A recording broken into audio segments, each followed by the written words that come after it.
بسم اللہ الرحمن الرحیم۔ السلام علیکم۔ ڈسکور وزڈم چینل پر ایک مرتبہ پھر سے خوش آمدید۔ اکثر آپ نے سنا ہوگا کہ آپ کو کوئی لوگ کچھ اسکیم بتانے کے لیے آتے ہیں کہ آپ ہماری کمپنی میں انویسٹ کیجئے، کچھ وقفے کے بعد ہم آپ کو آپ کا پیسہ ڈبل کر کے واپس کریں گے، اور آپ اس شخص کو ایک لقب دے کر پکارتے ہیں کہ کیا تم ڈبل شاہ ہو؟ یہ ڈبل شاہ کون تھا؟ آئیے اس کی کہانی جانتے ہیں۔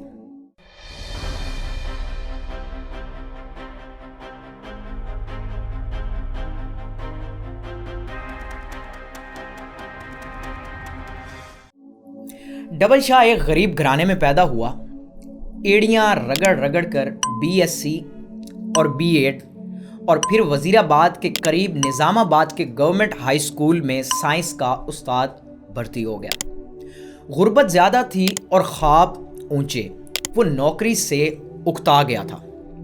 اس نے چھٹی لی اور 2004 میں دبئی چلا گیا۔ وہ 6 ماہ دبئی رہا اور 6 ماہ بعد وزیر آباد واپس آ گیا۔ وزیر آباد میں اس نے ایک عجیب کام شروع کیا۔ اس نے ہمسایوں سے کچھ رقم مانگی اور یہ رقم 15 دن میں دگنی کر کے واپس کر دی۔ ایک ہمسایہ اس کا پہلا گاہک بنا۔ یہ ہمسایہ جاوید ماربل کے نام سے ماربل کا کاروبار کرتا تھا۔ ہمسایہ نے رقم دی اور ٹھیک 15 دن بعد دگنی رقم واپس لے لی۔ محلے کے 2 لوگ اگلے گاہک بنے۔ یہ بھی 15 دنوں میں دگنی رقم کے مالک ہو گئے۔ یہ 2 گاہک اس کے پاس 15 مزید گاہک لے کے آئے اور پھر یہ 15 گاہک مہینے میں 150 گاہک ہو گئے۔ یوں دیکھتے ہی دیکھتے لوگوں کی لائنیں لگ گئیں۔ لوگ زیورات بیچتے، گاڑی، دکان، مکان اور زمین یہ سب فروخت کرتے اور رقم اس کے حوالے کر دیتے۔ وہ یہ رقم 2 گنی کر کے واپس کر دیتا۔ یہ کاروبار شروع میں صرف نظام آباد تک محدود تھا، لیکن پھر یہ وزیر آباد، سیالکوٹ اور گوجرانوالہ تک پھیل گیا، اور دیکھتے ہی دیکھتے وہ معمولی اسکول ماسٹر ارب پتی ہو گیا۔ یہ کاروبار 18 ماہ جاری رہا اور اس شخص نے ان 18 مہینوں میں 43,000 لوگوں سے 7 ارب روپے جمع کر لیے۔ جب کاروبار پھیل گیا تو اس نے اپنے رشتہ داروں کو بھی بطور اپنا ٹیم ممبر اپنی ٹیم میں شامل کر لیا۔ یہ رشتہ دار سمبڑیال، سیالکوٹ، گجرات اور گوجرانوالہ سے رقم جمع کرتے، 5% اپنے پاس رکھتے اور باقی رقم اسے دے دیتے۔ وہ شروع میں 15 دنوں میں رقم ڈبل کرتا تھا۔ یہ مدت بعد ازاں 1 مہینہ ہوئی، پھر 2 مہینے اور آخر میں 70 دن ہو گئے۔ یہ سلسلہ چلتا رہا، لیکن پھر اس کے برے دن شروع ہونے لگ گئے۔ وہ خفیہ اداروں کی نظر میں آ گیا۔ تحقیقات شروع ہوئی تو پتہ چلا وہ شخص پونزی اسکیم چلا رہا تھا۔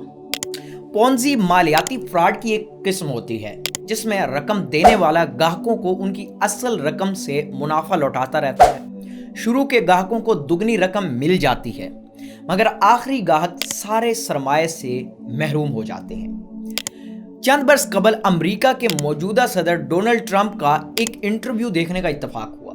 انٹرویو کرنے والے نے ان سے سوال کیا، آپ کو اگر اپنی عملی زندگی دوبارہ شروع کرنی پڑے تو آپ کون سا کاروبار کریں گے؟ ڈونلڈ ٹرمپ نے جواب دیا، میں نیٹ ورکنگ کا کاروبار کروں گا۔ میرے لیے یہ کاروبار نیا تھا۔ میں نے تحقیق کی تو پتہ چلا کہ نیٹ ورکنگ بھی پونزی اسکیم جیسا ایک کاروبار ہے۔ اس کاروبار میں گاہک کو رقم دگنی کرنے کا لالچ دے کر سرمایہ اکٹھا کیا جاتا ہے۔ یہ سرمایہ بعد میں میگا پروجیکٹس میں لگایا جاتا ہے اور ان میگا پروجیکٹس کا منافع گاہکوں میں تقسیم کر دیا جاتا ہے۔ نیٹ ورکنگ نسبتاً اچھی پونزی ہوتی ہے، لیکن دونوں میں شروع کے گاہک فائدے اور آخری کے گاہک نقصان میں رہتے ہیں۔ یہ وزیر آبادی شخص بھی اپنے گاہکوں کے ساتھ پونزی کر رہا تھا۔ یہ لوگوں کو لالچ دے کر لوٹ رہا تھا۔ خفیہ اداروں نے اس کے گرد گھیرا تنگ کر دیا۔ اس دوران ڈیلی نیشن میں اس کے خلاف ایک خبر شائع ہوتی ہے۔ گوجرانوالہ ڈویژن میں کوحرام برپا ہوا اور یہ شخص اپریل 2007 کو گرفتار ہو گیا۔ جی ہاں، آپ کا اندازہ درست ہے۔ یہ شخص سید سبت الحسن عرف ڈبل شاہ تھا۔ وہ ڈبل شاہ جس کا شمار پاکستانی تاریخ کے سب سے بڑے فراڈیوں میں ہوتا تھا۔ اس نے صرف 1.5 سال میں 3 اضلاع سے 7 ارب روپے جمع کر کے دنیا کو حیران کر دیا۔ اب آپ اس شخص کی چالاکی ملاحظہ کیجئے۔ یہ شخص 2007 میں نیب یعنی نیشنل اکاؤنٹیبلٹی بیورو کے شکنجے میں آ گیا۔ نیب نے اس کی جائیداد، زمینیں، اکاؤنٹس اور سیف پکڑ لیے۔ یہ رقم 3 ارب روپے بنی اور اس نے یہ 3 ارب روپے چپ چاپ اور بخوشی نیب کے حوالے کر دیے۔ ڈبل شاہ کا کیس چلا، اسے 1 جولائی 2012 کو 14 سال قید کی سزا ہوئی۔ جیل کا دن 12 گھنٹے کا ہوتا ہے، چنانچہ ڈبل شاہ کے 14 سال عملاً 7 سال تھے۔ عدالتیں پولیس حراست، حوالات اور مقدمے کے دوران گرفتاری کو بھی سزا سمجھتی ہیں۔ ڈبل شاہ 13 اپریل 2007 کو گرفتار ہوا۔ وہ عدالت کے فیصلے تک 5 سال قید کاٹ چکا تھا۔ یہ 5 سال بھی اس کی مجموعی سزا سے نفی ہو گئے، پیچھے رہ گئے 2 سال۔ ڈبل شاہ نے محسوس کیا 4 ارب روپے کے عوض 2 سال قید مہنگا سودا بالکل نہیں، چنانچہ اس نے پلی بارگین کی بجائے سزا قبول کر لی۔ جیل میں اچھے چال چلن، عید، شب برات اور خون دینے کی وجہ سے بھی قیدیوں کو سزا میں چھوٹ مل جاتی ہے۔ ڈبل شاہ کو یہ چھوٹ بھی مل گئی، چنانچہ وہ عدالتی فیصلے کے 23 ماہ بعد جیل سے دوبارہ رہا ہو گیا۔ ڈبل شاہ 15 مئی 2014 کو کوٹ لکھپت جیل سے رہا ہوا تو ساتھیوں نے گیٹ پر اس کا استقبال کیا۔ یہ لوگ اسے جلوس کی شکل میں وزیر آباد لے گئے۔ وزیر آباد میں ڈبل شاہ کی آمد پر آتش بازی کا مظاہرہ ہوا۔ پاکستانی تاریخ کے سب سے بڑے فراڈیے کو ہار پہنائے گئے، اس پر پھولوں کی منو پتیاں برسائی گئیں اور اسے مسجدوں کے لاؤڈ سپیکروں کے ذریعے مبارکباد پیش کی گئی۔ وہ ہر لحاظ سے کامیاب ثابت ہوا۔ وہ معاشرے کا 3 درجے کا شہری تھا۔